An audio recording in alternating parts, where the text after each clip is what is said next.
guys, so gusto ko lang i-share sa inyo no na meron ako na-discover na dishwashing liquid na in 10 minutes lang makakagawa ka na ng sarili mong dishwashing liquids. At hindi lang yan for me, pwede mo din siyang gawing pang negosyo. Meron nga silang tatlong variants, meron silang lemon, calamansi at antibac. So ngayon ang gagawin ko guys ay itong lemon nila at ito na muna yung gagamitin ko dahil wala akong balde dito. Just shake it.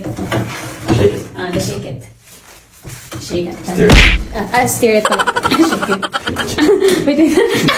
Diba pati yung aking English naghalaw-halo na din. So dito ko pala siya lalagay guys no after namin haluin ng 10 minutes. So meron pala itong iba't ibang sizes. Check nyo na lang sa kanilang page Horayos Corporation. At yung amount pala ng water nilalagay mo dito guys no kay nasa instruction sa kanilang packaging. At voila! Ready na siyang ilagay sa lalagyan at makahugas ka na talaga ng pinggan na almost 1 week na siguro yung hindi nahuhugasan. Agoy. At ginawa ko na dito guys so yung kanilang antibac para meron na kaming stock sa bahay. So para sa akin guys no sobrang tipid dito kasi bukod sa mura siya sobrang mabula din at ang tagal niyang maubos. Kaya pala yung ibang bubibili nito guys no kay ginagawa na nilang negosyo. So itry mo na din baka sa paghalo-halo lang ng 10 minutes yan pala yung ikayaman mo. So try mo na to gawin sa bahay itong Siksik DIY dishwashing liquid.